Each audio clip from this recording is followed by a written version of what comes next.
Bug. B-O-U-G-H. Bug. Ought. O-U-G-H-T. Ought. Caught. C-A-U-G-H-T.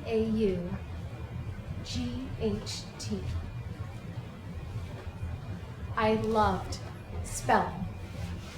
I won so many spelling bees in elementary school. It was ordered and rote, and it made sense to me, even when it did not. Certificates with my name on them.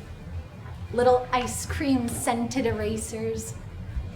I was indignant when anyone else won. By second grade, we had those thick spelling books with the crinkly pages that reminded me of my grandmother's Bible. We were told to take vocabulary lists and write each word in a sentence. I loved this exercise. The novelty of creating my own sentences with just one word as the crux, the pivot point. Spelling was a tool. It was magic. It was rational and irrational. It all depended on the word.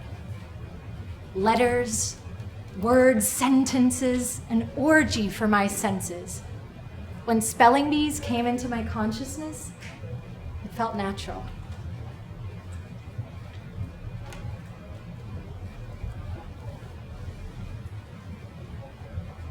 I first fell in love with words standing in front of my parents' bookcase when I pulled down the paperback book Jaws by Peter Benchley. Wendy, can you read the pug book to class, please? I knew I had something. This knowledge was mine. It could not be taken away. Then I had the library. Saturday rendezvous with my father, and I learned all the sections in a way that you memorize the places you love. I knew where to look for all my favorite books. The mystery books, books about werewolves, haunted houses. I knew something about these things. Living in a place where people turn into something horrible and animal when they drink. Houses with long, dark hallways. My library was a place full of light. A place full of words solidified my love. In 8th grade, I was chosen by someone, I don't remember who, to represent our school in a regional spelling bee sponsored by a local newspaper. I was given a practice booklet with the stamp of the spelling bee sponsor on the cover and told to practice all the words in the book. Lists and lists of love objects.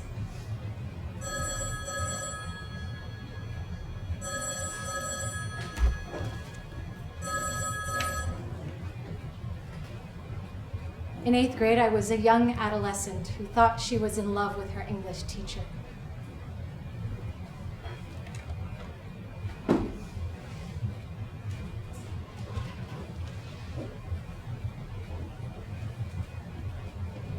He showed up to the auditorium the day of the spelling bee, and I had to hide the girl who was talking to this teacher on most nights into the wee hours, using letters, sounds, words to communicate so much and so little. He also used letters, sounds, words to communicate how much he wanted me.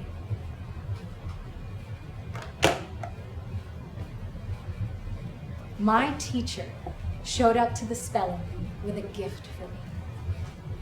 An uncut diamond.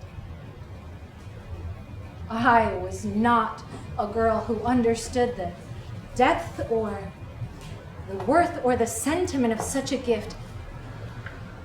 It was a tiny, shiny, jagged thing that I had to keep in the smallest bag. And then I had to keep track of that bag. The word is pleach. Pleach. P-L-E-E-A-C-H. P-L-E-A-C-H. Pleach.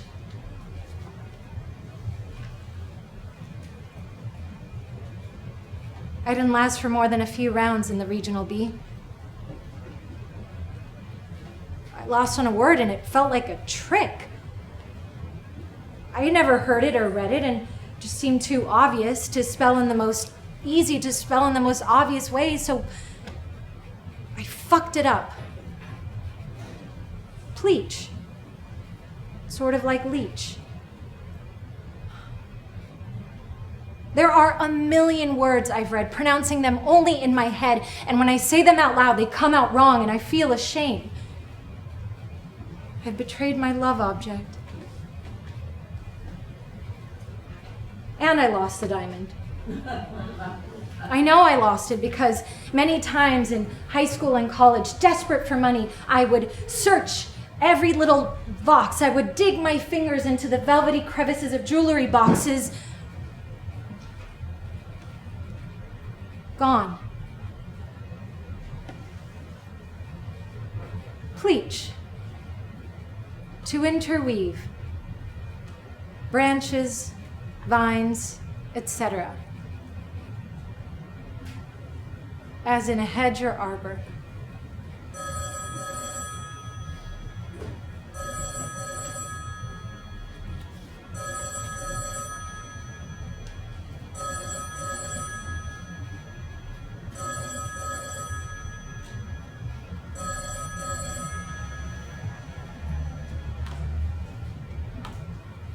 There are a million words that I might never read or say. What circumstances allow to let me read or say them? What circumstances occurred to make sure that I come across the words I need to come across? Pleach. To make or renew by such interweaving. I know how to spell pleach forever. Yet I lost more than the spelling bee that day. That year.